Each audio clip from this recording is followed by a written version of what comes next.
네, 2부입니다. 인생은 드라마 세 번째, Dear My Friends. 캐릭터 소개를 1부에서 서 과장이 쭉 하는데, 제가 지난주에 동묘 앞에 좀 갔다 왔어요. 그 동묘 앞에 그 구제시장이 있는데. 나도 갔다 왔는데? 그니까. 아, 진짜? 둘이 손잡고 같이 갔다 온 거 아니에요? 아니야. 생각해보니까 내가 더 먼저 갔던 것 같아. 한 나가요, 이틀 정도. 아, 그럼 나 이틀 전에 했나? 하여튼간, 뭐, 그렇군요. 내가 뒤에 먼저 간 게 중요해. 굉장히 중요해. 네. 누가 따라쟁이냐. 근데 노인들이 많잖아요. 그쵸, 거기에 동묘 쪽에. 종로 5가, 4가 이쪽에 노인들 많은데 그 노인들의 어떤 장면들 그리고 그 노인들을 더 깊이 있게 좀 들여다보는 느낌들이 있네요. 굉장히 저도 즐겁게 1부 들었습니다. 감사합니다. 2부 진행하시죠. 네, 2부에서는 이제 제가 이 드라마를 보면서 노희경 작가가 무슨 이야기를 하려고 했을까 제 나름대로 정리를 해봤고요. 그 전에 이제 공식적으로 알려진 이 드라마의 기획 의도를 먼저 소개를 해드릴게요. 그동안 드라마에서 이제 시니어들이 나오기는 나왔지만 되게 주변적인 역할을 많이 했다는 거예요. 그러니까 젊은 주인공들에게 방해가 되는 인물로 그려지거나 되게 전형적인, 희생적이고 헌신적인 부모로 그려져 왔다. 시니어가 주인공이라고 할지라도 배경은 이제 시골인 경우가 많았다는 것입니다. 그러니까 전원일기 같은 게 대표적이죠. 그리고 무학의 시니어들, 그러니까 가방끈이 짧은 시니어 이야기는 많았는데 배운 시니어 얘기는 별로 없었다. 그래서 Dear My Friends는 본격 도시형 시니어 드라마라고 이제 기획 의도에서 밝히고 있고요. 더불어서 젊은 세대가 공감하는 시니어 드라마를 만들고 싶었다라고 말하고 있습니다. 그래서 노희경 작가가 어른과 노인의 차이가 대체 뭘까? 이 질문에서부터 이 드라마가 출발했다고 말을 해요. 그러니까 어떤 면에서는 이제 오늘 이야기가 인생은 드라마라는 주제와 더불어서 우리가 이전에 다뤘던 꼰대 아닌 어른의 약간 확장된 논의 같은 게 될 수도 있을 것 같습니다. 그래서 노희경 작가가 청춘들, 젊은 사람들을 대상으로 어른 하면 뭐가 생각나나요? 이렇게 취재를 했대요. 근데 젊은 사람들이 너무나 쉽고 가차없이 자기 윗세대의 어른들을 그냥 노인네 이렇게 폄하를 하고 굉장히 이제 부정적인 단어로만 그들을 규정 지었다는 거예요. 예를 들면 꼰대, 불편, 의무, 부담, 뻔뻔, 외면, 생색, 초라, 구질구질, 원망, 답답 이런 이미지를 떠올렸다고 합니다. 근데 문제는 사회에서 만난 어른들은 뭐 그렇다고 쳐도 자기 부모에게조차 이런 평가에 대해서 가차 없었다는 겁니다. 그러니까 다들 애둘러 표현했지만 공통적으로 자기 부모에게 원하는 건 조용히 살아주셨으면 이거였다고 해요. 그러니까 부디 제발 경제적으로 정신적으로 자립해 주시고 건강은 스스로 챙겨주시고 근데 또 너무 건강 염려를 하면 꼴보기 싫고 그리고 자식에게는 무한한 사랑을 베풀어 주시되 자식들의 외면은 대범하게 기꺼이 받아주소서 이게 자식들의 바람이었다는 것입니다.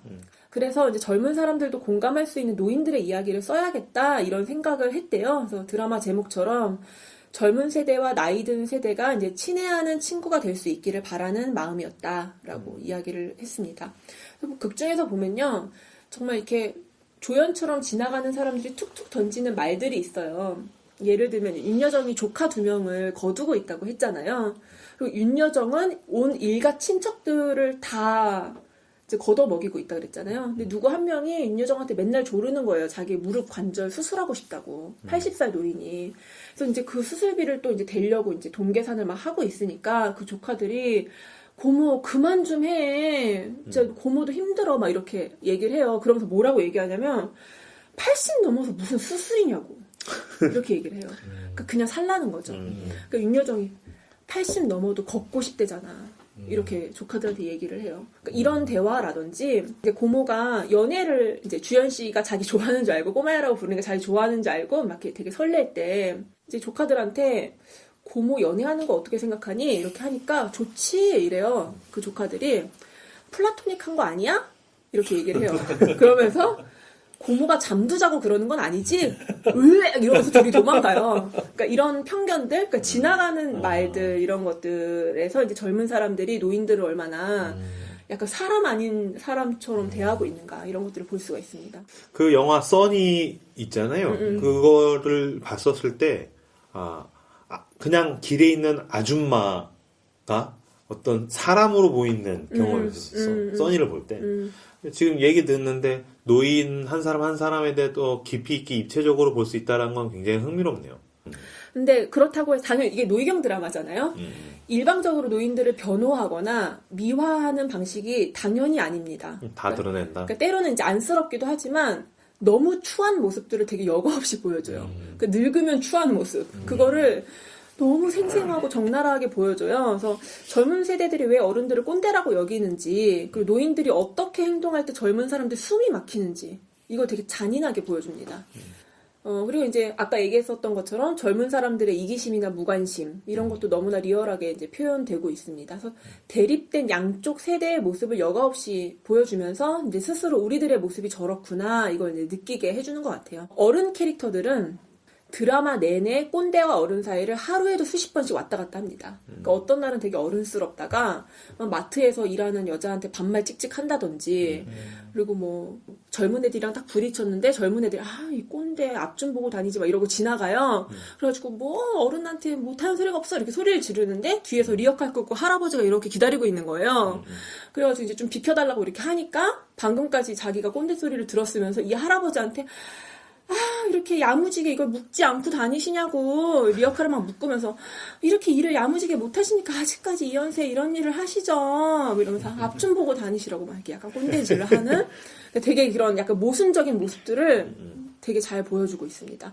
그래서 와니가 어떤 날은 어른들을 보면서 저 꼰대들 막 이래요. 근데 어떤 날은 어른이구나. 내가 범접할 수 없는 세월의 간격이 있구나. 이런 것들을 보면서 감탄을 하고 그렇습니다. 제가 디어 마이 프렌즈의 메시지를 이제 몇 개를 꼽아봤는데요. 첫 번째는 삶은 원래 막장이다. 라는 것입니다. 삶은 원래 막장이다. 이게 일부에서 그 노희경 작품 세계 설명할 때 첫 번째가 삶을 있는 그대로 보여준다는 것이었잖아요. 이제 그거랑 이제 맞닿아 있는 맥락입니다. 고현정 씨가 연기한 완이는 이제 작가고, 엄마인 고두심 씨는 딸이 엄마의 늙은 친구들에 대한 이야기를 소설로 써주기를 바란다고 했잖아요. 근데 완이는 엄마 이모들을 사랑해요. 근데 별 관심은 없고 때로는 굉장히 버거워합니다. 그래서 꼰대들 얘기를 써서 뭐하냐, 그걸 누가 읽겠냐 이러면서 무시를 해버려요. 근데 뭐 이런저런 일이 엮이고 계속 그러다 보니까 어른들에 대한 이제 연민도 생기고 호기심도 생기게 됐어요. 그래서 이제 하루는 이제 엄마의 늙은 친구들에 대한 소설을 이제 쓰기로 마음을 먹고 이 어른들을 한 자리에 모아서 인터뷰를 시도합니다. 그러니까 와니가 쓰고 싶은 글, 그러니까 와니가 이제 생각하는 대중적인 글은 처음에 아마도 이제 신경숙 작가의 엄마를 부탁해 같은 책이었던 것 같아요. 그러니까 그게 뭐 나오는 건 아닌데, 근데 그저 희생하고 배려하는 그렇게 아름답고 감동적인 엄마들 이야기를 써야겠다, 이 이모들을 데리고 이런 생각을 했었어요. 그래서 이제 모아놓고서 이제 인터뷰를 시도를 하는데 이모들이 하나같이 하는 얘기들이 구질구질한 거예요. 그러니까 뭐 일사후퇴 때 우리 아버지가 말이야 막 이렇게 한다든지, 우리 시어머니는 내 밥그릇을 뺏어서 동네 개를 줬다? 너 이거 꼭 써라? 뭐, 막 이런 이야기들을 하는 거야, 이모들이. 그래서 고현정이 정색을 하고 말해요. 이모들, 내가 쓸 글은 이모들 한풀이가 아니라 소설이에요. 그리고 이 책의 타겟은 젊은 애들이에요. 젊은 애들은 어른들 수다, 푸념, 한마는 내 인생, 이런 신세 한탄에는 관심 없어요. 이러면서 배려 많은 어머니, 희생의 아이콘, 이런 컨셉을 요구를 합니다. 근데 다들 자기들은 그런 컨셉이 싫다고 거절을 해요. 그러니까 자기 사랑 후 인생 얘기, 나의 24시간이 얼마나 심심한지 이런 걸 써달라 그래요. 그래서 고현정이 또 정색을 해요. 아니 내가 이모들을 예쁜 어른으로 포장을 해준다잖아요. 책도 잘 팔리고 자식들 보기에도 좋고, 우리 엄마가 매일 365일 자식들을 생각하지만 끝끝내 전화 한 통 못하고 그저 참고 배려하고 그러면서도 행복하고 이런 이야기를 쓰자고요. 이렇게 얘기를 하니까 갑자기 그 얌전하고 소녀 같은 김혜자 씨가 그건 가짜야! 이렇게 소리를 질러요. 지금 막 그려져. 눈에 그려져. 나는 애들이 괘씸하다. 내가 아침부터 밤까지 얼마나 외로운지 안 쓸 거면 나는 이 책에서 빼! 이렇게 이야기를 합니다. 그러니까 또 옆에서 이제 기자 이모라고, 아까 캐릭터 설명할 때는 이제 뺐는데, 이 중에서 제일 가난하고 살기 힘들고 그 콜라텍에서 삐끼 같은 걸로 일을 해요. 그러니까 할아버지들을 아줌마들 연결해주고 막 한 번만 손 잡아줘 막 이런 역할을 하는데, 이 이모가 갑자기 소리를 지릅니다. 인생은 안 아름다워! 이렇게 소리를 질러요. 인생은 자식과 부모 간의 전쟁이야! 이렇게 합니다. 그러니까 윤여정이 옆에서 이렇게 다리 꼬고 앉아서 젊은 것과 늙은 것들의 전쟁이지 이렇게 얘기를 해요. 그러니까 다들 맞아 막 이래요. 그러니까 고현정이 약간 눈이 뜨이는 것 같으면서도 아닌 것 같아. 그래서 막 이렇게 답답해하면서 이모들 얘기는 막장이잖아요. 이모들이 지금 하는 얘기들은 다 막장이잖아 이러면서 막 소리를 질러버려요. 그러니까 이모들이 한 목소리로 인생은 막장이야 이렇게 이야기를 하는 거예요. 그래서 다시 한번 고현정이 차분하게 설득을 합니다. 나는 내 소설에 나오는 어른들이 좀 예뻤으면 좋겠다. 내가 왜 구질구질하게 그런 이야기를 다 써야 되냐. 잔혹동화 같다. 당신들 이야기는. 짠하고 슬프고 비참하고 1분만 들어도 가슴 아픈 그런 얘기 재미없다.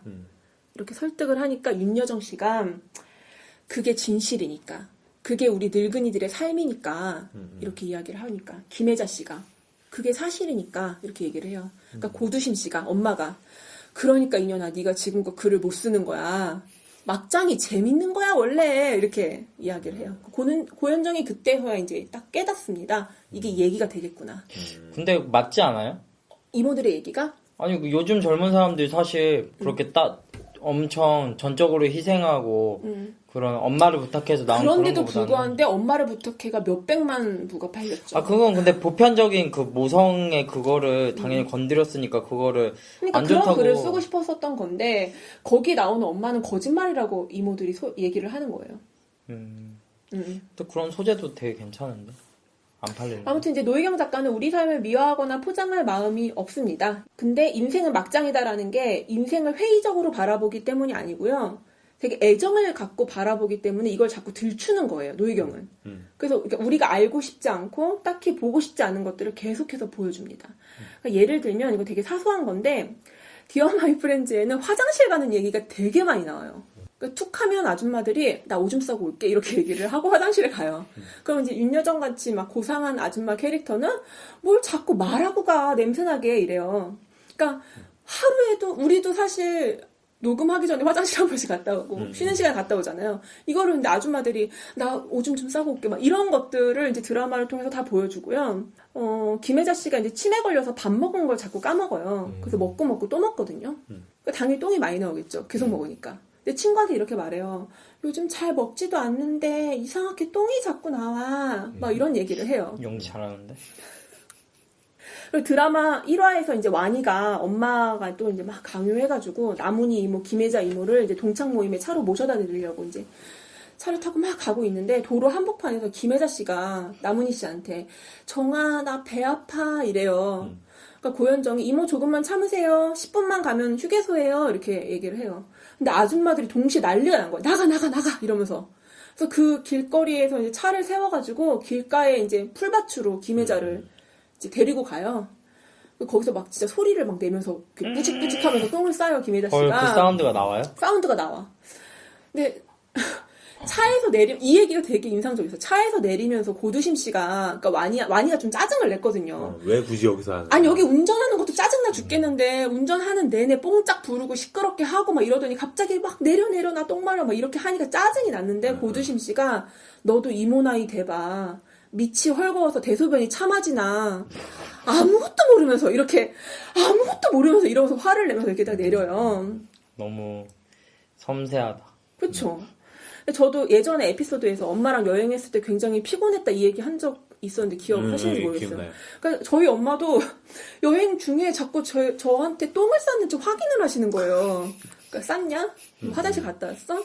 너 아침에 똥 싸니? 막 이걸 계속 확인하는 거예요. 그래서 안 쌌다 그러면 진짜 무슨 세상 큰일 난 것처럼 막 호들갑을 떨고 그래서 제가 진짜 막 정색하고서 똥 얘기 좀 그만해. 막 이런 적이 몇 번 있었거든요. 근데 어른들은 이게 되게 큰 일인 거예요. 왜냐면 미리 화장실 안 가면 이 작가 말대로 밑이 헐거우니까 급할 때 조절이 안 되는 거죠. 그러니까 고두심이 완이한테 아무것도 모르면서 이게 우리한테 하는 소리인 것입니다. 그리고 김혜자 씨는 평소에 요실금이 있어가지고요. 어디에 가든지 기저귀를 차고 나가야 돼요. 그래서 주연 씨랑 이제 연애를 시작하면서 하루 여행을 갔다 오거든요. 이때도 이제 가방에다가 요실금 그 기저귀를 챙기냐 마냐 뭐 이런 걸로 막 고민을 하고요. 막 광수가 엄마 모시고 어디 나갈 때 엄마 근데 그거 했어? 그래서 김혜자 씨가 뭐? 기저귀 이렇게 하면은 또 기저귀 차고 나오고 좀 약간 이런 장면들을 과감 없이 보여줍니다. 근데 보여주는데 되게 잘 드러내서 보여주네요. 드러낸다는 게? 그러니까 불친절하진 않다. 맞아요. 되게 친절하게 보여주네. 그리고 일부에서 이제 노희경 작품에는 암 환자, 치매 환자가 많이 나온다고 했잖아요. 이제 그게 심파용이 아니고 정말 우리 주변에 암 환자, 치매 환자가 많은 걸 반영한 것입니다. 그 노희경 작가 어머니도 암으로 돌아가셨어요. 그런 환자들의 고통만 다루는가? 아니고요. 암 걸린 환자가 더 힘들까? 그 주변이 더 힘들까? 암 환자 보살피는 가족이 더 힘들까? 그러니까 치매 환자라면 치매 환자가 더 불행한가? 치매 환자 보살피는 가족이 더 불행한가? 그러니까 우리 어머님이 치매에 걸리시면 하루라도 더 사시기를 바랄까? 자식들이 아니면 빨리 가시기를 바랄까? 이 문제를 굉장히 잔인하게 다룹니다. 그 아까 얘기했던 그 세상에서 가장 아름다운 이별에서 그 치매 걸린 시어머니를 며느리가 이제 집에서 모시거든요. 요양병원 안 보내고. 그 세상에 저런 며느리 없다 이럴 정도로 굉장히 극진하게 모셔요. 근데 이 며느리가 말기암에 걸렸잖아요. 그러니까 자기가 죽으면 시어머니를 모실 사람이 없고 가족들이 되게 힘들어지는 거잖아요. 그동안 자기 혼자 감당했는데 그래서 이 세상에 둘도 없는 효부가 시어머니 얼굴을 베개로 짓눌러가지고 죽이려고 합니다. 그러니까 미수에 그치기는 하는데 이 시도를 해요. 그러니까 이런 효부 겉으로 보이는 효부 마음속에 이 고통과 갈등이 없지 않다라는 거를 끝끝내 꺼내서 보여주는 게 노희경 드라마입니다. 근데 아까도 얘기했듯이 이게 절대 회의적인 시선은 아니고요. 사람에 대한 굉장한 연민과 애정의 시선을 가지고 있어요. 그래서 사람이 아름다워서 아름다운 게 아니라 사람은 아름답기도 하고 추하기도 한데 사람은 그냥 사람이라 아름다운 거다. 사람은 있는 그대로 아름다운 거다. 인생은 막장이지만 인생은 인생이라 아름다운 거다. 이게 이제 노희경 작가의 시선입니다. 일부에서 설명했던 노희경 작품 세계 두 번째 특징이 이제 상처받고 아픈 사람들을 굉장히 많이 보여준다는 거였잖아요.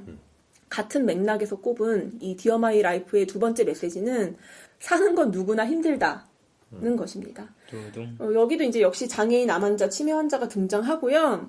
여기서 이제 두 명의 장애인에 대한 이야기만 짧게 해드리도록 하겠습니다. 이제 고두심 씨의 늦둥이 동생이 아까 장애인이라고 그랬잖아요. 그 와니 삼촌. 와니 삼촌은 이제 전기 일을 하다가 전봇대에서 떨어져가지고 하반신 불구가 되었습니다. 그래서 처음에는 허리를 일으키지도 못하고 똥오줌을 누워서 받아냈어야 됐어요. 그러니까 고두심 씨가 한 7년 동안 억대 수술비를 대면서 수십 번을 수술을 시키고 막 계절마다 약해다 먹이고 막 이러면서 이제 겨우 7년 만에 목발을 짚고 걸어 다닐 수 있게 되었습니다. 고두심 씨 엄마가 이제 김영옥 씨, 이 오쌍분 여사인데요. 시골에서 농사 지으면서 이제 말 못하고 귀먹은 남편이랑 장애인 아들을 보살피면서 살고 있습니다. 그러니까 고두심 씨는 수시로 이 시골집을 드나들면서 가족을 챙겨요. 그리고 고두심 씨 남편이 박원수 씨 친구랑 이렇게 바람이 났다 그랬잖아요.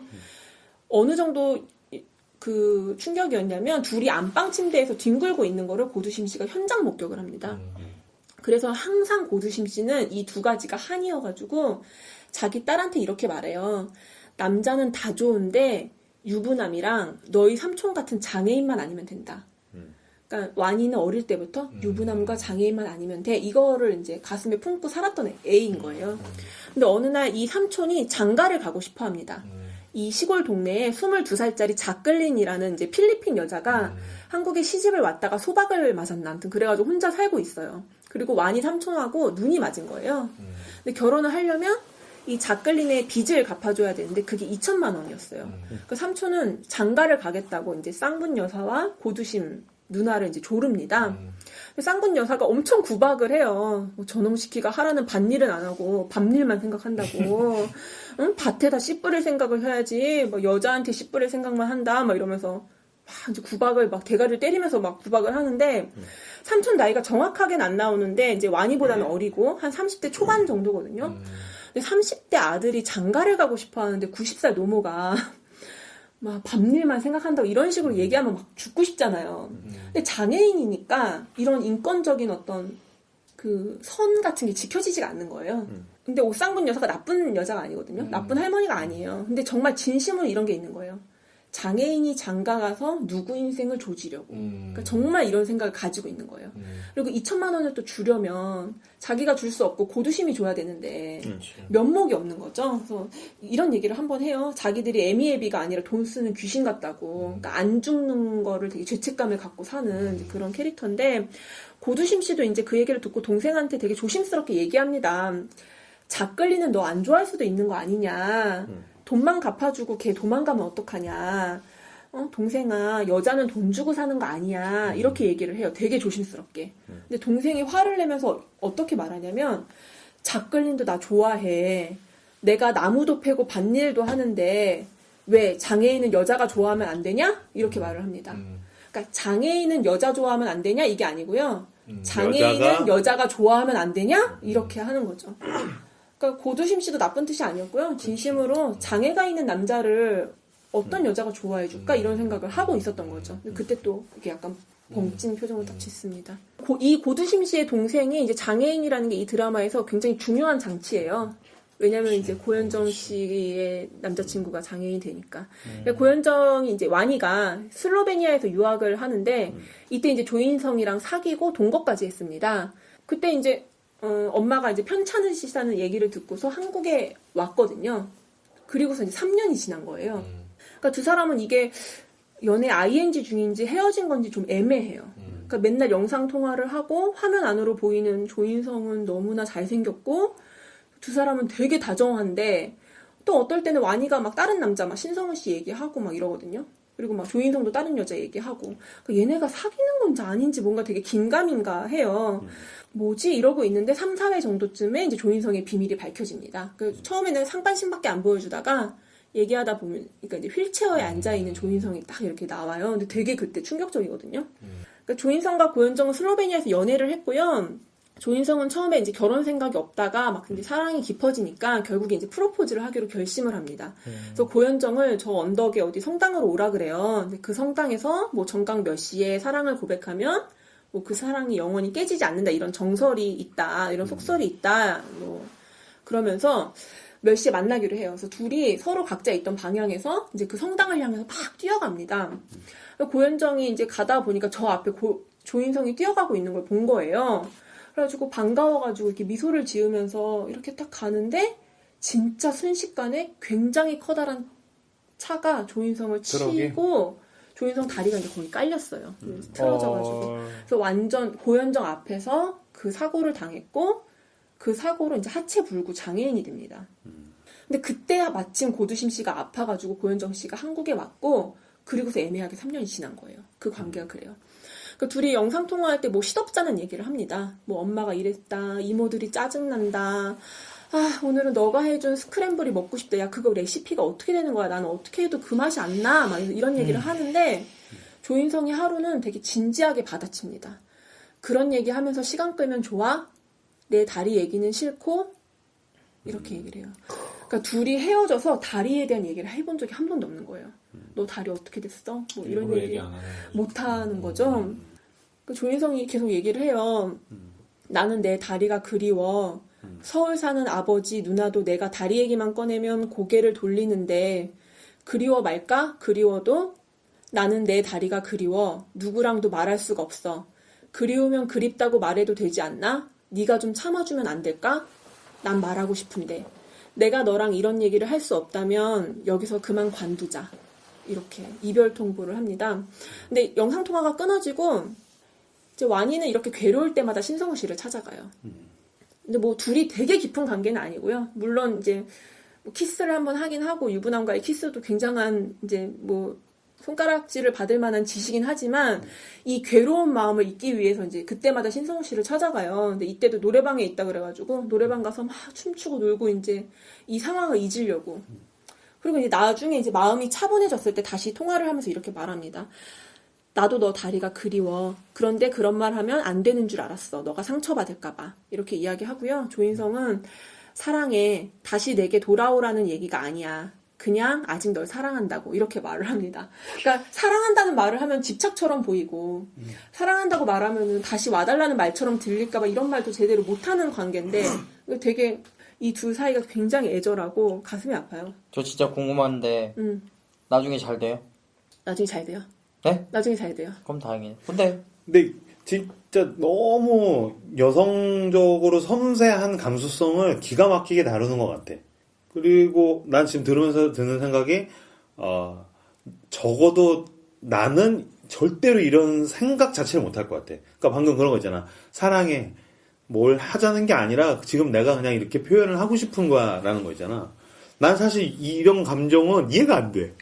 아, 남자로서? 나는 왜냐면 이제 어떤 그 채널을 돌리다가 드라마를 봤는데 그 요새 최고의 이혼? 배두나 그 배두나하고 차태현. 차태현 나오는 걸 봤는데 얘네가 보니까 이혼한 상태야. 근데 얘네가 이혼할 때까지도 배두나가 자기에게 있었던 속내를 얘기를 못한 거야. 자기는 어떤 이 사람이랑 모든 걸 함께 하고 싶고 애도 낳고 싶고 진짜 어떤 일반적인 가정의 모양을 가지고 싶은데 어쨌든 차태현이 너무 어떤 자기 혼자만의 시간을 가지고 싶고 독립적인 좀 삶을 살고 싶어서 애 낳자라는 것도 제대로 내가 너한테 얘기도 못했다. 왜냐면 차태현은 애를 낳고 싶지가 않다라고 아예 딱 잘라버려가지고. 근데 그거를 이혼한 다음에 얘기를 집에서 같이 살다가 이제 얘기를 해. 그랬더니 차태현이 알았어. 애 낳자 그래.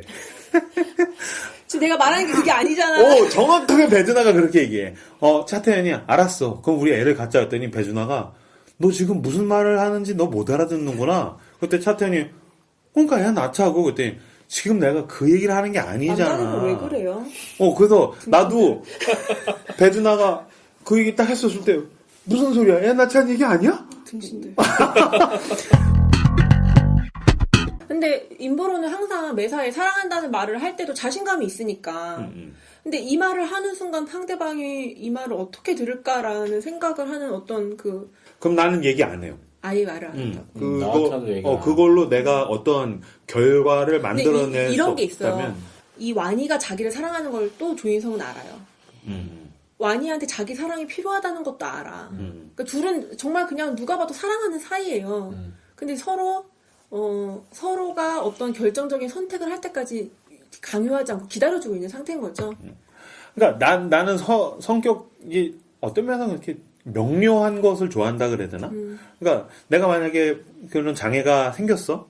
그러면 내가 사랑한다라고 얘기했었을 때 내가 어디까지 책임질 수 있을까? 어디까지 내가 할 수 있을까? 그렇다면 이 사람은 어떤 결정을 내려야 할까? 그럼 내가 사랑해. 나는 이렇게 할 테니까 너의 결정을 기다릴게. 딱 하지. 사랑해. 근데 뭘 어쩌자는 건 아니야. 나도 모르겠어. 내가 이런 말을 왜 하는지. 아이 바보들. 근데 어쨌든 뭐 다 아시겠지만 이제 고두심 씨의 상처, 유부남, 불륜, 그리고 이제 장애인 이게 이제 고현정 씨의 상처와 이제 굉장히 복잡하게 얽히고 설켜 있어요. 신성우 씨는 유부남이고. 그러니까 이걸 풀어내는 게 또 일주일이 모자라요. 그래서 이제 정말 수박 겉핥기 식으로 이제 장애인 당사자들이 자기 속마음을 꺼내 보인 이 두 장면 정도만 소개를 하고 넘어가도록 하겠습니다. 꼭 드라마를 보셔서 이 완성된 스토리를 확인하셨으면 좋겠어요. 진짜 뭔가 책 얘기라면 책을 보고 싶게 만들고 드라마 얘기라면 장난 아니야. 저도 나중에 뭐 좀 약 좀 부탁해도 될까요? 알겠습니다. 쥐약. 지금 무슨 얘기를 하고 있냐면 우리가 Dear My Friends. 사는 건 누구나 힘들다. 그쵸. 이 얘기를 하고 있어요. 그래서 이제 이런 상처받은 사람들을 이제 노희경이 되게 많이 보여준다. 그리고 노희경이 정말 하고 싶은 이야기는 뭐 장애인을 특별히 막 이렇게 보여줘서 막 장애인의 인권을 너희들이 알아야 된다. 뭐 그들의 마음을 알아야 된다. 이런 것도 있기는 하지만 정말 노희경이 하고 싶은 얘기는 장애인이든 비장애인이든 모든 상처를 이제 동일선상에 올려놓는 것입니다. 장애인의 아픔을 얘기하면 장애인의 가족의 애환도 함께 얘기하고요. 부모의 상처를 얘기하면 이제 자식의 상처도 함께 얘기를 해요. 드라마 중간중간에 이 어른들이 돌아가면서 다들 신세한탄을 해요. 왜냐면 살다 보면 다들 이제 신세한탄을 할 만한 이벤트들이 이제 인생에서 일어나잖아요. 자식 일이든 자기 일이든. 근데 아까 그 콜라텍 삐끼 한다는 기자 이모가 다 같이 모여서 이제 술을 마실 때 여기서 나보다 힘든 년 있으면 나와보라고 하라고. 내가 제일 힘들다고. 막 이러면서 술주정을 하면은 거기서 이제 고두심 씨가 빵긋 웃으면서 여기 있네 이러면서 자기 어머니 옷상분 여사를 이렇게 가리켜요. 그래서 여기 있네. 젊을 때는 남편한테 맨날 두들겨 맞아. 늦둥이 아들은 전봇대에서 떨어져서 장애인데 딸려는 과부야. 옥상분 여사 앞에서 힘든 사람을 왜 찾냐고. 그러면 또 기자 이모가 그러네 이러면서 막 숙연해져요. 근데 또 어떤 날은 고두심 씨가 알게 되거든요. 자기 딸이 유부남을 만난다는 거를 이제 제보를 통해서 알게 돼가지고 완전 하늘이 무너져서 막 괴로워하다가 이제 박원숙 씨한테 내 팔자가 뭐 이렇게 더럽냐. 나도 남편을 그렇게 뺏겼는데 내 딸이 유부남을 만난다니 막 이러면서 막 울어요. 신세한탄을 막 해요. 근데 박원숙 씨는 암이거든요. 수술하면 재발하고 수술하면 재발하고 그래가지고 수술을 되게 많이 해가지고 온몸이 막 상처투성이어가지고 배우라 그랬잖아요. 근데 집에 거울이 없어요. 자기 모습 보기 싫어서. 그리고 머리도 가발이에요. 이렇게 벗기면은 다 이제 빡빡머리고요. 결혼을 2번을 했는데 다 남자들한테 사기당하고 버림받고 그래서 막 시중에는 되게 판무파탈 같은 여자로 막 알려져 있고. 고두심 씨가 막 팔자 얘기를 하니까 이번에 박원숙 씨가 또 막 싱글벙글 웃으면서 네 팔자가 더럽다고 생각될 때 내 팔자를 생각해. 나 암. 막 이래요. 그러면 또 고두심 씨가 그래. 너보다 힘들겠냐 또 이럽니다. 그리고 또 어떤 날은 김혜자 씨가 윤여정을 보면서 쟤는 살기가 좋아 보이는 거야. 자식도 없고 돈도 많고. 그래서 우리 중에는 충남이가 제일 편하게 산다 이렇게 말해요. 그럼 또 이제 누군가가 옆에서 언니 충남 언니한테 들러붙어 있는 일가족이 수십 까먹었어? 이래요. 맞다. 인생은 누구한테 만만치 않아. 뭐 이런 식으로 이런 대화를 이 어른들이 돌아가면서 합니다. 그러니까 까먹고 배우고를 이 공동체 안에서 계속 하는 거예요.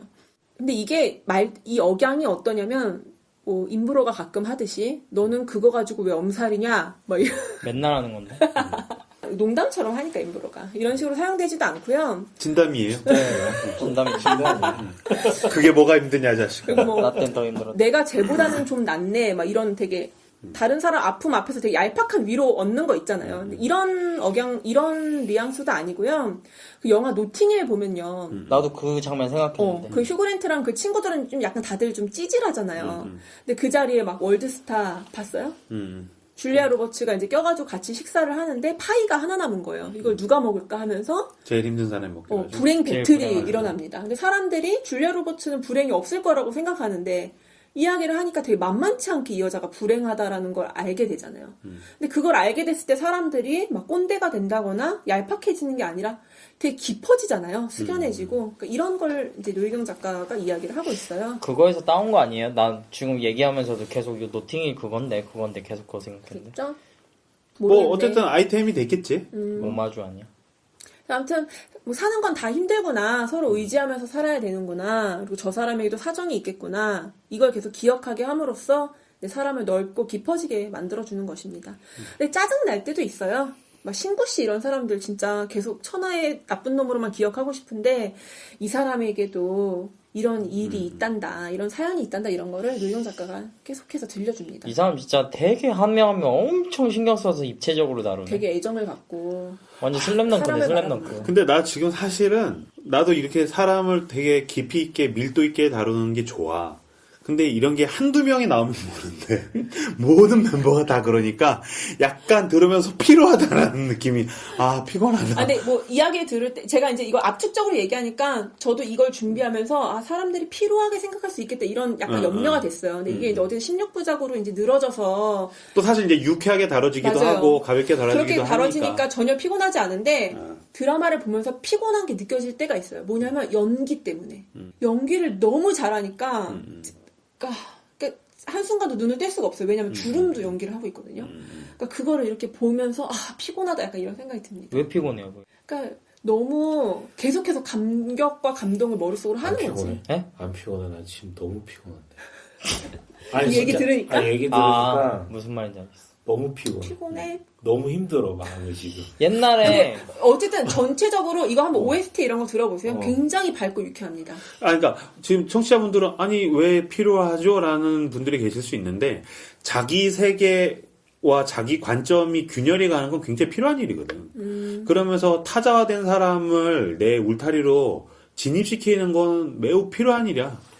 아니, 근데 그리고 내가 드라마를 통해서 이런 피로를 느끼고 싶지 않으신 아까 예전에 분인데 그랬잖아요. 그 뭐지? 인간극장을 못 본다고. 그러니까. 너무 힘들어. 여리여리한 마음이. 사람이네. 마음이 너무 힘들어. 그러니까. 전에 누가 가수 얘기를 하면서 너무 그 클라이막스가 계속 그렇게 가는 노래를 들으면은 오는 카타르시스도 있지만은 피로하다고. 그래서 결국 대중들한테 꾸준히 사랑받는 노래는 어떻게 적당히 감성도 적셔주면서 이렇게 가는 거라고 했는데 아까 그러니까 물론 제가 이제 아까 얘기했지만 16부작으로 느려져 있고 중간에 재밌는 이런 얘기들도 나오기 때문에 그런 것들이 적절하게 버무려. 그러니까 분위기 자체가 계속 유쾌해요. 그렇죠. 근데 이제 이게 압축적으로 듣다 보니까 근데 이제 한두 사람만 그런 게 아니고 모두가 다 이렇게 불행한 이야기들이 나오니까 제가 이제 못 보는 게 피로해서가 아니라 그러니까 그런 사연들을 듣다 보면 사람을 못 만나겠어요. 저렇게 웃고 있는데 저 사람에게도 뭔가 굉장히 그러니까 아픔이 있겠지? 말을 더 못하겠어, 그러니까. 쉽게 어떤 뭐. 그게 인생이야. 라고 그러니까 그게 이야기를 하고. 인생인데, 그러니까 제가 딜레마가 뭐 그런 것들이죠. 오히려 더, 그러니까 상처 얘기를 못 꺼내겠고. 나 무슨 말인지 알 것 같아. 음. 약간 나는 드라마 보면서 그런 사람들한테 좀 위로를 받거든요. 좀 사연이 있는 사람들 말고 그냥 되게 있는데도 그냥 그런 거 입체적으로 안 다루고 그냥 좀 가볍게 웃어 넘기는 사람들 보면서 그래 그러는데 이건 다 다루니까 그런 것들이 이제 되게 좀 들으면서 마음을 근데 좋은 드라마인 것 같기는 해요. 정말 좋은 드라마고 뭐 이 안에서의 자기만의 막 복수법이라든지 자기만의 어떤 그 스트레스 해소법이라든지 이런 것들이 굉장히 유쾌하게 진행이 네, 됩니다. 방송 진짜 잘하는 거야. 이렇게 압축해가지고 들려주는데 이 감정이입이 될 정도로. 근데 드라마 같지 않아. 이건 되게 소설의 어법 같아가지고. 그 노희경 작가가 드라마가 나오잖아요. 그러면은 이 대본집이 책으로 출판이 되고요. 그러니까 소설 같은. 그리고 이 대본집 플러스 이 대본을 소설로 바꾼 책도 출간이 뭐 다는 아니지만 종종 되고요. 대본 읽어봤어요? 대본 이제 읽어봤죠. 괜찮아요? 근데 어쨌든 드라마가 너무 훌륭해가지고. 노희경 굉장히 작가주의적인 그런 것 사람이니까. 같아요. 어쨌든 이 사람도 저는 잘 모르는데 클래스를 확실히 인정받는 사람이죠. 아 그럼. 그럼요. 이 정도면 들어도 다섯 손가락 안에 들어요? 그 어떻게 5개냐, 3개냐, 4대 천왕 그런 거 원하면 의천도령계를 보라고. 의천도 4대 천왕 이런 거. 들어가지고. 디어 마이 프렌즈에서 꼽은 마지막 메시지는요. 이 노인들의 이야기잖아요. 이 죽음과 뗄래야 뗄 수가 없습니다. 어떻게 죽을 것인가 입니다. 그러니까 드라마 속 어른들도 이제 죽어본 사람은 없잖아요. 그래서 어떨 때는 뭐 의연하기도 한데 어떨 때는 뭐 두려워하기도 하면서 여러 가지 모양으로 이제 주변의 죽음과 자기의 죽어감을 이제 받아들입니다. 아까 다니엘 애니가 나온다고 했는데요. 김혜자 씨 앞집 남자예요. 그러니까 우연히 알게 됐어요, 이 남자를. 그러니까 이 남자가 노인의 맨 얼굴 사진만 찍는 굉장히 유명한 포토그래퍼입니다. 아, 맞아. 알고 보니까. 그래서 인연이 닿아가지고 이 주인공들이 우르르르 이 영정사진을 찍으려고 이제 꽃단장을 하고 다니엘 애니 집으로 찾아갑니다. 맞아, 나 그 장면 봤어. 그랬어? 근데 이 영정사진을 찍는 것에 대해서 젊은 사람들과 나이 든 사람들의 태도가 되게 달라요. 그러니까 윤여정이 영정사진을 찍으러 가겠다고 이제 조카들한테 하니까 그 조카들이 고모 가지마. 재수없게 영정사진을 왜 찍어. 이렇게 말을 합니다. 그러니까 고모를 사랑하는 마음으로 그치. 영정사진이라는 말이 싫은 거죠. 그럼 터부시하는 겁니다. 죽음과 관련된 거니까. 그리고 고현정도 이거는 마찬가지예요. 근데 여기 이제 사진 찍으러 쌍권 할머니도 같이 오셨는데 다른 이모들도 나이가 많지만 쌍권 할머니가 제일 많잖아요. 90살이잖아요. 그러니까 이제 할머니가 걸리는 거예요. 고현정 마음에. 그래가지고 할머니 이거는 그냥 사진이야. 영정사진이라고 생각하지 말고 기분 좋게 찍으라고 이렇게 얘기를 옆에서 해요. 그 쌍권 할머니가 이렇게 딱 쳐다보면서 나 죽으면 울어? 이렇게 얘기를 해요. 그래서 고현정이 그런 말 말고 이렇게 하면은 할머니가 그런 말을 왜 말아? 저승바다에 발 담근 지가 언젠데? 이래요. 그래서 걱정 마라. 지금은 골로 가는 것보다 집에 밭일이 더 급해. 이렇게 얘기를 합니다. 그러니까 쌍권 할머니는 이렇게 죽음을 터부시하는 게 아니라 나는 저승바다에 발 담그고 산다 이렇게 말을 하는 사람이에요. 그러니까 지금은 살아있는 거기도 하지만 죽어가는 것이기도 하다라는 것을 인식하고 있는 거예요. 발 담그고 살고 있는 거예요. 근데 계속 얘기하지만 손잡고 되게 피곤한 표정 방금 또 지었는데 아, 되게 지금 힘들어 봐. 죽음을 불행과 연결시키지 않습니다. 그러니까 죽음은 되게 자연스러운 것이라고 받아들이고 있고요. 이런 인식을 가지고 살아가기 때문에 오늘의 밭일이 급하고 중요하다. 이걸 아는 거죠. 이런 삶의 태도가 나오는 것입니다. 다른 이모들도 이렇게 마음을 되게 이렇게 얌전하게 하고 되게 근엄하게 사진 찍는 게 아니고요. 무슨 웨딩 사진 찍듯이 너무 기분 좋고 쾌활하게 막 포즈를 막 이렇게 모델 포즈 취하면서 되게 재미있게 자기 영정 사진을 찍습니다. 고현정이 원래는 소설 쓰기 싫어했잖아요. 이모들 얘기. 이 광경을 보면서 처음으로 어른들에 대한 호기심을 갖게 돼요. 아, 저분들의 삶은 어떨까? 뭐 이런 것들을 궁금해하기 시작합니다. 사실 고현정은 뭐 죽음은 둘째치고 자기가 사랑하는 남자의 장애 이것도 직시하지 않고 있었잖아요. 근데 자기가 되게 평소에 무시하고 혐오하던 그런 꼰대 노친네들이 되게 장난치듯이 자기 영정사진을 찍는 걸 보고 어른다움을 느낀 거예요. 고현정이. 그리고는 이제 다니엘 헤니가 찍은 그 노인들 사진이 막 벽에 걸려 있는데 그걸 보면서 이제 어떤 문구가 써져 있는 걸 발견하게 됩니다. 거기에 We all has a time limit. 우리는 모두 시한부다. 라는 글귀를 이제 읽어갑니다. 그러니까 저승바다에 발을 담그고 사는 게 노인들뿐만이 아니라 자기 자신도 마찬가지라는 것을 다시 한번 깨닫고 고현정이 생각을 하는 이제 그런 장면이에요. 고통과 죽음은 내가 어떻게 할 수가 없는 거잖아. 나이 들어가고 내가 원치 않는 어떤 고통이나 아픔을 당하게 되고 결국에는 이제 이 땅에서 생을 마감하고 죽음을 당하게 되는 건데 그거를 받아들이고 이게 나의 삶에서 굉장히 중요하고 또는 좋은 것이다. 이것이야말로 내 삶에 필요한 것이다를 받아들이는 건 너무너무 중요한 지혜인 것 같아요. 내가 이번 주에 글을 하나 봤는데 그 사람에게 근육에 두 가지가 있다라는 거야. 수의근이 있고 불수의근이 있대. 그래서 수의근은 뭐냐면 내가 원하면 움직일 수 있는 근육이고 불수의근은 뭐냐면 심장에 있는 근육처럼 원치 않는데 이렇게 움직이고 있는 근육이라는 거야. 근데 사람은 자기가 원하는 대로만 움직여야지 자기가 생존에 도움이 될 거라고 생각하는데 자기가 원치 않는데도 움직이고 있는 어떤 근육에 의해서 그 사람은 생존에 나가고 있다라는 그 글을 봤는데 굉장히 감명 깊었거든. 내가 어떤 일들 당하게 되고 내가 원치 않았는데도 일어나는 일들로 인해서 내가 생존하고 있다는 거지. 어떤 늙어가는 것 같은 경우, 뭐 얼굴에 주름이 생기거나 내가 노화가 되어가거나, 그래서 이제 그 끝에는 죽음이 있겠죠. 그것이야말로 내 삶을 점점 더 좋게 만들어주는 게 아닌가라는 생각을 좀 이 얘기 들으면서 하게 되네요. 힘내요. 네.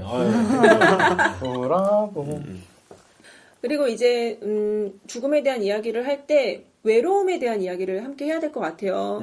그러니까 방금 뭐 영정사진을 이렇게 대범하게 찍는 것을 통해서 이제 죽음 앞에서 의연한 어른들에 대한 이야기도 했지만 뭐 이분들이 뭐 어른이라 그래서 항상 의연한 건 아니잖아요. 그러니까 홀로 사는 것에 뭐 익숙하거나 이런 건 당연히 아닙니다. 그래서 윤여정 씨 같은 경우는 남편도 자식도 없잖아요. 어떤 공포가 있냐면 혼자 있을 때 아프고 고독사. 그러다가 죽을까봐. 그러니까 고독사를 항상 이제 걱정하고요. 굉장히 외로워해요. 근데 윤여정 씨뿐만이 아니라 자식이 있건 없건 외로워합니다. 저희 엄마 레퍼토리도 이 드라마에 나오더라고요. 그러니까 제가 오랜만에 엄마한테 전화를 드리면 이 오랜만이라 함은 한 5일에서 일주일 정도. 이 정도의 전화를 드리면 벌써 엄마 목소리가 딱 가라앉아 있어요. 느낌이 오죠. 삐졌구나. 그때 이제 우리 엄마가 어떻게 얘기하냐면 넌 내가 죽어도 모르겠구나 이렇게 얘기해요. 우리 엄마만 쓰는 말 아니구나. 봤어. 근데 이거를 김혜자 씨가 극중에서 이 얘기를 하거든요. 그러니까 고두심 씨랑 이제 고현정 씨 대화 중에 이런 게 있어요. 이제 고두심 씨가 자꾸 딸한테 자꾸 섭섭한 마음이 드니까 너 어릴 때 뭘 했어? 나중에 크면 내 친구 해준다며? 이렇게 얘기를 해요. 내가 사는 게 뭐가 재밌겠냐. 그래도 나중에 딸년 크면 친구처럼 마주 앉아서 도란도란 맥주 마실 날이 오겠지 하고 여저까지 그 개고생을 하면서 기다렸는데 이렇게 막 말을 하니까 와니가 되게 반갑다는 듯이 말을 뚝 잘라요. 그래 엄마 오늘부터 친구하자. 그럼 나 이제 엄마 한 달에 한 번만 봐도 되겠네? 난 친구들 한 달에 한 번밖에 안 만나니까 매달 말일? 이렇게 얘기를 해요. 그러니까 그럼 고두심이 뭘 바라냐 이러다 죽는 거지 막 이래요. 그러니까 저뿐만이 아니라 이 세상 엄마와 딸, 뭐 엄마와 아들도 마찬가지겠죠. 뭐 다 비슷할 거고요. 저도 이론적으로는 알고 있죠. 노인들이 좀 더 이제 이 죽음의 그림자가 되게 짙게 드리워 있기 때문에 이제 외로움이 깊을 수밖에 없다. 알고는 있는데 엄마가 그렇게 넌 내가 죽어도 모르겠구나 이렇게 말하면 우리 엄마 섭섭했죠? 이렇게 하면 되잖아요. 그게 안 돼요. 지금 어머니한테 전화 연결 한번 하시죠. 어머니 그렇게 하면은 김사부는 뭐라 그래요, 어머니한테? 뭐랄까, 아들은 좀 다른 것 같은데. 그냥 흘려들어? 엄마가 옛날에 제일 많이 했던 말이 뭐 이렇게 엄마 나 용돈 달라고 하면 엄마를 갖다 팔아라 그래가지고 제가 한번 장난으로 지막해서 올려와 그런 얘기 했었거든요. 우리 아버지 비슷한 말씀하셨어요. 아빠 갈비 먹고 싶어. 네 아빠 갈비 떼 먹어라. 그러니까 저는 엄마 이러면은 애교를 떨고 그래야 되는데 그럼 엄마가 전화하지 그랬어. 뭐 이런다든지 아니면은 엄마 우리 일주일 전에 밥 먹었어. 너무한 거 아니야? 뭐 막 이렇게 얘기를 하고 그럼 우리 엄마가 고두심 씨랑 똑같이 얘기해요. 내가 뭘 바라냐 니한테. 딸한테 바라는 마음이랑 아들한테 바라는 거 너무 결이 달라가지고 그래? 아들한테 그런 얘기 해도 그냥 에이, 또 그 소리야? 하고선 아이고 이렇게 하면은 그냥 엄마도 큰 기대 안 하는데 딸한테는 정말 많은 진심이 담겨 있는 거. 잘 안 돼요. 나 진짜 천국 가면 하나님한테 묻고 싶은 게 왜 하나님 인생을 아쉬운 것들이 많게 내두셨나요? 그러니까 그건 죄가 아니잖아. 근데 아쉽고 섭섭함 이런 거? 서운하고 그리운 것들이 늘어가잖아. 요새 큰 딸을 5살짜리 안았는데 이게 삐쭉 큰 거야. 근데 내가 문득 생각해보니까 얘가 10살이 되면 나한테 안길까? 안 안길 것 같은 거야. 수염 막 까슬까슬하고 싫다고 그러고 뽀뽀도 싫어할 것 같고. 그럼 아빠 내가 냄새나 막 얘를 들어서 안아서 어딘가를 이렇게 내가 걸어갈 수 있는 나이가 얘한테 몇 년이 안 남은 거야. 그럼 얘가 크고 나면 나는 더 이상 내 품에 내 딸을 안고서 어딜 걸어갈 수가 없겠지. 왜 하나님 이런 걸 이렇게 아쉬워하면서 사람이 살게 하셨을까? 그런 거 진짜 나중에 한번 물어보고 싶어요. 그 시절을 그리워하고 내 주변에서 친구들이 떠나가는 걸 그리워하고. 하나님께도 묻다. 그만해. 그러니까. 아무튼 뭐 이 드라마에서 이 노인의 깊은 외로움과 그런 고독함과 두려움 이걸 이제 이런 마음을 이제 자식들이 좀 알아줬으면 하는 그런 부모의 마음 그리고 그것이 버거운 젊은 세대 간의 갈등 이런 것들을 이제 잘 다루고 있고요. 그러니까 우리가 흔히 되게 편하게 노인네들은 늙으면 섭섭해지는 게 많다 이렇게 얘기하잖아요. 근데 이게 단순히 막 속이 좁아져서가 아니라요. 죽음을 향해 걸어갈 때 느끼는 그 외로움 이게 깊어진다 이런 이야기를 좀 젊은 사람들이 알아줬으면 좋겠다 이런 것입니다. 이따 갈 때 꼭 어머니한테 따뜻한 전화 한 통 드릴게요. 저 사실은 이번 주에 엄마 생각이 많이 나가지고 전화를 많이 드렸습니다. 그러니까 이 회개했어요? 드라마를 보면서 회개하면서 엄마한테 전화하고 엄마가 모진 소리 해도 이렇게 웃으면서 친절하게 죽음과 관련된 이야기를 할 때 김혜자 씨의 치매 이야기를 빼놓을 수가 없습니다. 김혜자 씨는 이제 남편이 죽었고요. 큰 집에서 혼자 살고 그리고 자식들한테 짐이 되고 싶지는 않은데 치매가 진행되고 있어요. 그래서 본인이 치매라는 것을 알고 처음에는 홀로서기에 집착을 합니다. 그래서 나는 혼자 할 수 있다, 나는 혼자 살 수 있다 이거를 이제 냉장고에다 써붙이고 되뇌입니다. 근데 곧 자기는 혼자서 전구 하나도 갈 수 없는 좀 전구 갈다가 막 터지고 막 이러거든요. 그러니까 그런 되게 무력한 존재라는 걸 깨닫고 자살 시도를 이제 초반에 해요. 다행히 다 미수로 그쳤고요. 이거 되게 피곤해하지 마시고요. 자살 시도도 되게 유쾌하게 나와요. 막 트럭 앞에 타이타닉처럼 이렇게 앞에 배 앞에 이렇게 서 있는 여자처럼 이렇게 서 있는데 트럭이 옆으로 지나가면서 이 쌍놈의 할머니야 이러고 소리 지르고 지나가고. 근데 그건 좀 그렇다. 죽으려면 혼자 죽어야지 왜 다른. 그러니까 그 운전사가 그렇게 얘기해요. 죽으려면 혼자 한강다리 가서 죽으라고. 그럼 한강다리 가서 죽으려고 하면 또 경찰한테 붙잡히고 맞은 유쾌하게 이제 진행이 됩니다. 친구들 이제 도움으로 안정을 찾습니다. 그래서 이제 성당 봉사활동도 시작하고 이제 연애도 하고 이러면서 이제 일상적인 삶을 살려고 하는데 치매 증상이 이제 점점 심해지는 거예요.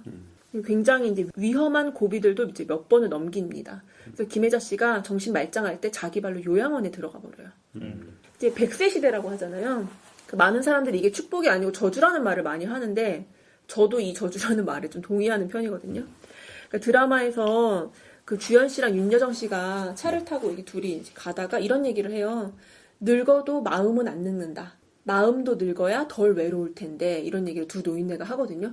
그러니까 밸런스가 안 맞는 거예요. 그러니까 마음과 몸뚱이의 밸런스도 안 맞고 그치. 이 사회적 구조도 노인들이 마음껏 노동할 수 있는 환경이 아니기 때문에 이 사회적 구조와 현실도 밸런스가 맞질 않는 거죠.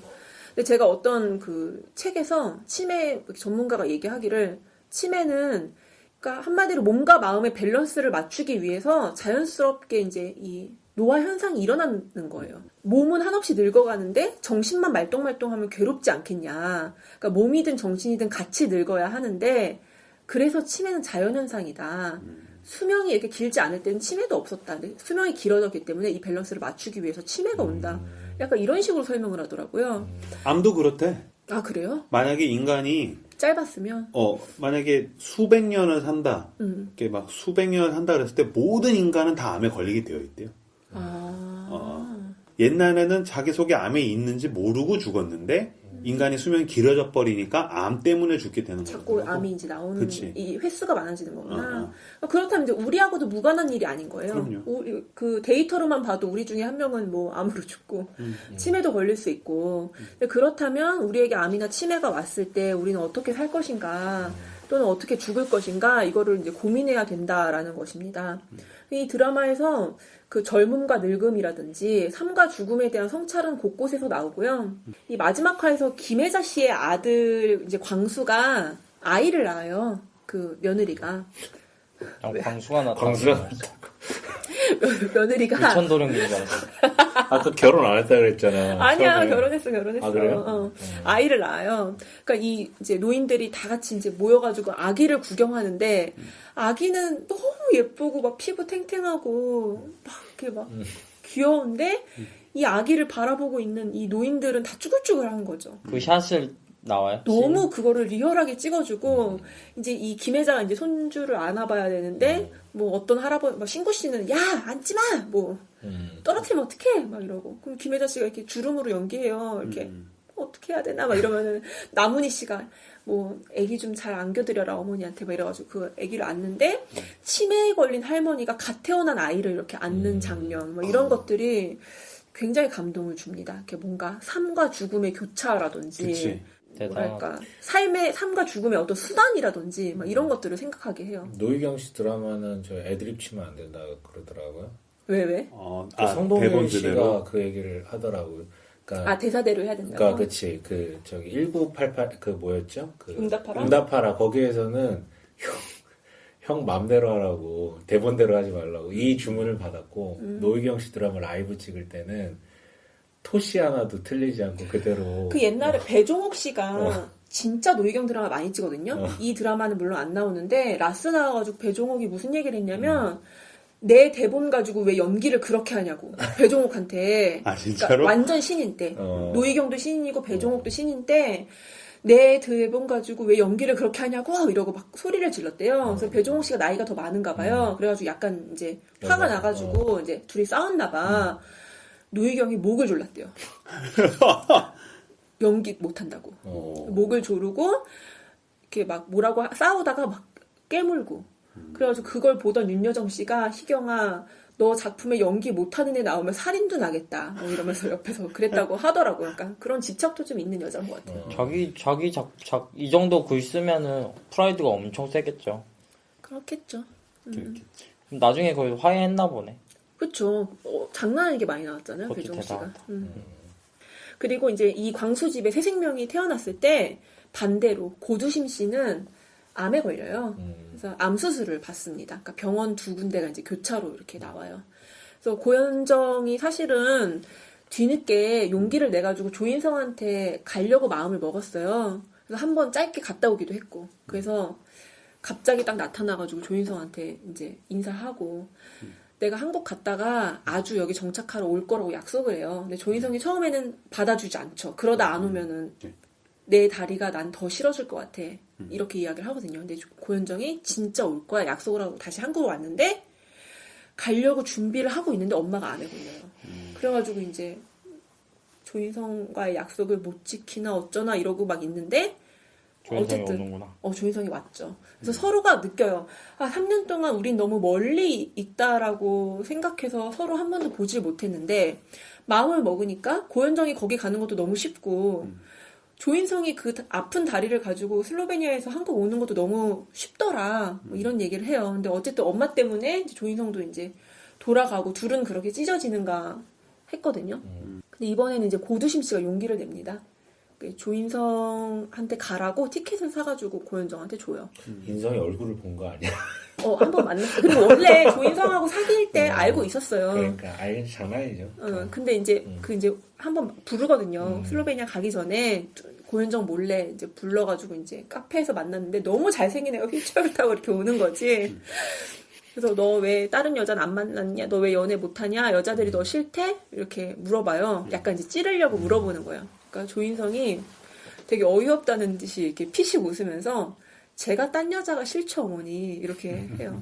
되게 멋있는 모습, 되게 의연한 모습을 보여주니까 그때 고두심이 안심을 하고 고현정을 이제 글로 보내는 용기를 또 내기도 합니다. 근데 드라마 봤잖아요. 조인성이 그 역할에 적합하다고 생각해.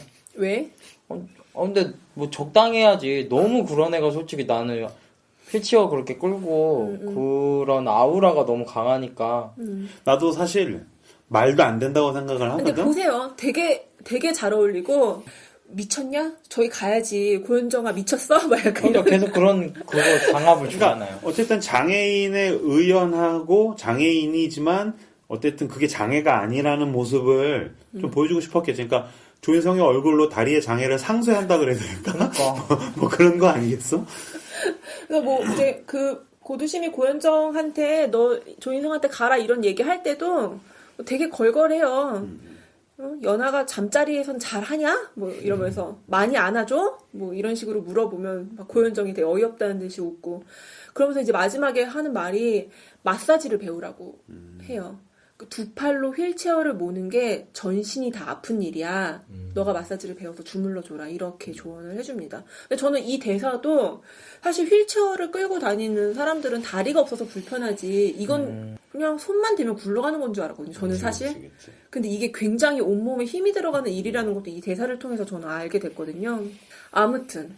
그러니까 사람들이 이렇게 아프고 병들고 이렇게 죽음 이런 것들을 목격하면서 조금씩 성장을 합니다. 그러니까 디어 마이 프렌즈에서 제안하는 것은 노인 공동체, 약간 친구들과의 연대입니다. 김혜자 씨 이제 치매가 드러나기 전부터 이 여자 친구들이 다 같이 우리 모여 살면 어떨까? 뭐 이런 거 얘기하고 시도도 해보고 그랬거든요. 그리고 뭐 물리적인 공간에서 모여 살진 않지만 서로가 서로에 대한 굉장한 책임감을 가지고 있어요. 우정이 장난이 아니에요. 그래서 되게 작은 일이 있어도 달려가고 아직 살아계신 서로의 부모님을 막 자기 부모님처럼 챙기고 다 엄마라고 부르고 돈 많은 친구가 돈 없는 친구 챙기고 이런 모습들이 있습니다. 근데 김혜자 씨가 그런 공동체에 있었음에도 불구하고 자기가 치매에 걸리니까 나는 아무에게도 짐이 되고 싶지 않다. 이 마음이 너무 강력하게 일어나는 거예요. 그래가지고 이제 자기 발로 요양원을 갔던 거였거든요. 근데 여기 보니까 평소에 나문희 씨랑 꿈꾸던 자기의 노년 생활이 아닌 거야. 너무 감옥 같은 거예요. 이 요양원이. 근데 사실 이 드라마에서 요양원을 굉장히 긍정적으로 그리고 있거든요. 그러니까 요양원을 가는 것도 용기고 요양원을 가는 게 이 사람들아 뭐 추한 것도 아니고 자식들한테 버려지는 것도 아니야 이런 걸 얘기하려고 굉장히 긍정적으로 그리고 있지만 김혜자 씨한테 여기가 감옥 같을 수밖에 없는 게 평소에 나문희 씨랑 맨날 델마와 루이스를 보던 사이예요. 델마와 루이스 보면서 이제 여자들 그 도로를 이렇게 차 타고 가면서 막 소리 지르고 하잖아요. 그러니까 두 사람도 우리 이렇게 길에서 죽자, 막 새처럼 날아다니다가 죽자, 약간 이런 이야기를 왜냐면 둘 다 너무 이렇게 남편한테 억압받고 살고 아무것도 할 줄 모르고 막 집안에서만 살고 이러던 여자들이어가지고. 근데 델마와 루이스를 본다고? 그러니까 맨날 왜냐면 나문희 씨도 세계여행 하는 거 그거 약속 하나 가지고 막 살던 여자잖아요. 네. 제가 얘기 안 했는데 집에요 세계여행 다큐를 녹음한 비디오 테이프가 한 벽면을 차지하고 있습니다. 그러니까 남편은 생각이 없는데 나문희 씨는 젊을 때부터 그거 비디오 녹화해가지고 온 세계 여행을 비디오로 다 하고 있어요. 자식 새끼들은 뭐 하는 거야? 자식 갑자기 새끼 팍팍 뜨네. 아까 말했잖아요. 딸 셋이 있는데 까칠하네. 다 사연은 있지만 싸가지가 없다고. 그러니까 엄마 인생은 엄마 인생이다. 약간 이런 게 있었어요. 이게 상징적인데 델마와 루이스를 본다라는 건. 맞아. 진짜 디테일하다. 근데 아무튼 이제 그렇게 길에서 죽고 싶어 했는데 이제 감옥에 있으니까 이건 아니다 이러고 이제 김혜자 씨도 용기를 냅니다. 그래서 친구한테 나 좀 꺼내달라고 전화를 해요. 근데 이 용기라는 건 어떤 용기냐면 친구들에게 짐이 될 용기인 거예요. 그러니까 누군가의 도움과 보살핌이 필요하다라는 거를 이제 스스로 인정하는 용기인 것입니다. 그래서 김혜자 씨가 맨날 되게 강박적으로 나 혼자 할 수 있고 나 혼자 할 수 있다 이걸 막 되뇌었다 그랬잖아요. 나문희 씨가 이렇게 얘기합니다. 혼자 할 수 있었고 혼자 살 수 있었어.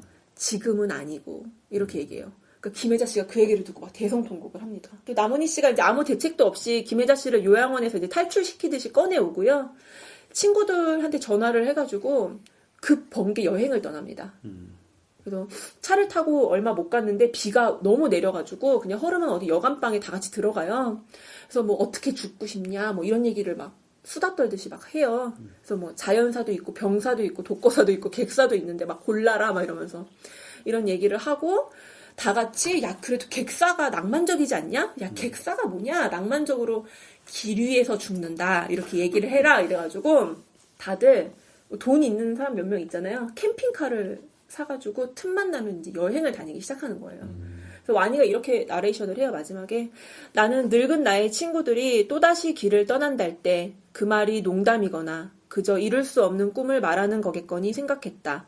그런데 그건 내 착각이었다. 그날 이후로 그들은 정말 번번이 길을 나서고 있었다. 그리고 여행길이 아무리 험난해도 결코 멈출 줄을 몰랐다. 어차피 살아온 삶도 힘들었던 그들에게 길 위의 여행의 고단함은 아무것도 아니란 듯이. 이렇게 얘기를 합니다. 근데 뭐 노희경 드라마잖아요. 낭만적으로 여행을 다녀오면 현실로 돌아옵니다. 그래서 굉장히 밝은 BGM이 막 틀어지면서 고두심 씨는 항암을 받고 김혜자 씨는 요양원에 이제 들어가고 뭐 신구 씨는 경비원 취직이 안 되니까 그 인형에다가 눈깔 박는 거 부업을 하고요. 그리고 윤여정 씨는 검정고시 준비하고 뭐 박한숙 씨 대본 외우고 그리고 고현정은 이제 슬로베니아 가가지고 이제 조인성 하체 훈련 이런 거를 이제 돕고 이런 장면이 나와요. 그리고 또 이제 화면이 바뀌면 캠핑카 타고 막 여행을 가는 거예요. 그래서 마지막으로 와니가 어른들이 그 바닷가에서 막 즐겁게 캠핑하고 이제 뛰어노는 모습을 보면서 이렇게 대사를 하고 드라마가 끝이 납니다. 나는 얼마나 어리석은가. 왜 나는 지금껏 그들이 끝없이 죽음을 향해 발걸음을 내딛는다고 생각했을까. 그들은 지난날 자신들의 삶을 열심히 살아온 것처럼 어차피 처음에 왔던 그곳으로 돌아갈 수밖에 없는 거라면 그 길도 초라하지 않게 하기 위해 지금 이 순간을 너무도 치열하고 당당하게 살아내고 있는데 다만 소원이 있다면 지금 이 순간이 좀 더 오래 가길 아무런 미련이 남지 않게 조금 더 오래 가길 하고 이렇게 마무리가 됩니다. 그 어떤 글을 봤는데 고대 그 서양에선 긴 여행이라고 이야기하면 사람들이 당연히 죽음을 떠올렸다더라고. 뭐 그거를 감안을 해서 뭐 나중에 여행을 가는 걸 넣었는지 모르겠는데 그 생각이 나네요. 그렇죠. 긴 여행. 뭐 한마디씩 하시고 마무리해 주면 될 것 같습니다. 마치 영화관에서 되게 작품성 있는 영화가 개봉을 했는데 내가 차마 그걸 보러 갈 용기는 없고 팟캐스트나 다른 방송에서 누가 해설이나 그런 걸 하면은 사실 그런 게 더 재밌잖아요. 영화보다. 작품성 있는 영화 너무 어려우니까. 마치 그런 시간이기도 하면서 참 약을 잘 판다. 나중에 내가 팔 약이 있으면 꼭 부탁을 드려야 되겠다. 또 보고 싶다 그런 생각. 의천도른기 땐 그런 생각 안 들었어? 네. 네, 그렇군요. 알겠습니다. 네, 뭐 어땠습니까? 네, 뭐 너무 잘 들었고요. 아 진짜 정말 방송을 잘하는 것 같아요. 네, 근데 뭐 계속해서 들었던 생각인데 뭐 초반에는 이제 그 전체적인 내용을 모르는 상태에서 과연 그렇게 이렇게 비참하고 힘들고 이런 부분들을 드라마를 통해서 계속 강조하는 이유가 뭘까라는 조금 의문이 있었는데 어쨌든 좋은 그 드라마고 컨텐츠인 건 분명한 것 같아요. 입체적으로 사람들을 그려낸다라는 거. 근데 그럼에도 불구하고 여전히 마지막까지 듣는 순간까지도 그냥 소설로 나오는 게 낫지 않을까. 괜히 막 그 왜 자꾸 그래? 배우들 조져놓지 말고 배우들 조져놓지 말고 소설로 나오는 게 어떨까라는 생각도 들고 근데 아니 노희경 작가가 작가의 말에다 그걸 썼어요. 그 노인 배우들한테 자기가 못할 짓을 했다는 거예요. 그러니까 너무 잔인한 이야기라는 거예요. 자기가 그치. 생각해도 이 마무리가 사실은 되게 해피엔딩처럼 보이지만 이 연대라는 게 가족 간의 세대 간의 연대가 아니고요. 이 늙은 노인들 간의 연대거든요. 그러니까 끝까지 자기는 노인들에게 당신들끼리 행복하게 잘 사십시오. 우리는 우리대로 바빠. 이 얘기를 하는 것 같아서 되게 죄송했다. 근데 그런데도 불구하고 그걸 받아주시고 그걸 연기해 주셔서 감사하다 뭐 이 얘기를 하더라고요. 뭐 시간이 없어서 이 얘기를 다 하지를 못했는데 나도 사실 지금 마지막 부분을 들으면서 그 생각은 했어요. 공동체와 연대, 이웃과 함께하는 거라는 건 사실 성경적인 가치를 빼더라도 인류의 역사에서 인간들이 생존할 수 있는 가장 커다란 비결과 지혜거든. 근데 그게 자본주의 사회에 들어오면서 혼자서 모든 것을 실리적으로 실용적으로 해결하는 게 더 지혜로운 것인 마냥 우리가 굴고 있잖아. 사실 그렇지 않은데라는 생각. 그럼 우리가 늙어서는 어떻게 하려고 그러지? 다 실버타운 들어간다고 되는 게 아니잖아요. 그런 면에서는 늙어서 살 수 있는 가장 큰 힘은 서로 연대하는 것이다 라는 부분에서는 저는 좀 울림이 있는 것 같아요.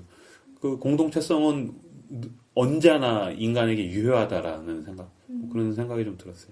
여기서 아니 저도 약간 시간이 없어서 계속 말을 줄였었는데 캠핑카 타고 다니다 보면은 막 바퀴가 막 그 험한 데 빠지기도 하고 그럼 사람들이 다 같이 막 이걸 밀고 있을 때 김혜자 씨는 옆에서 이렇게 꽃을 따면서 머리에 꽂고 있어요. 그러니까 그 순간에는 정신이 나가 있었던 거죠. 맞아. 그러니까 그게 되게 가슴에 울리는 거예요. 그러니까 지금 여기 받아들여지고 있고 그러니까 이 사람을 이렇게 외롭게 그러니까 가둬놓는 게 아니라 여행 갈 때마다 데리고 다니고 이렇게 하는 거잖아요. 그러니까 아 이게 힘이구나 이런 생각이 들더라고요. 뭐 더 덧붙일 말 없으시면 마무리. 지금보다 더 나이가 들어서 이 드라마를 보면 더 깊은 어떤 메시지를 끌어낼 수 있을 것 같아요. 그래서 저는 이 나이에 이 드라마를 보면서 이 정도 방송을 준비한 게 사실은 조금 민망하고 약간 부끄러운 약간 이런 게 있거든요. 아무튼 두고두고 계속해서 보면 좋을 그런 드라마입니다. 네. 여기까지 함께 해주셔서 감사하고 다음 주에 눈을 감아보면 편집하지 마세요. 누구야 이거 편집하지 마. 다음 주에 손 아저씨와 함께 아저씨에 대한 드라마로 여러분들을 찾아뵙도록 하겠습니다. 다음 주에 뵙겠습니다. 감사합니다. 여름이 가버리면은 따뜻한 초록은 저물 거야. 서러운 마음은 어쩔 수 없지. 웃으며 안녕할래. 그래도 난 네 곁에서 함께 해줄게. 외롭진 않을 거야. 손잡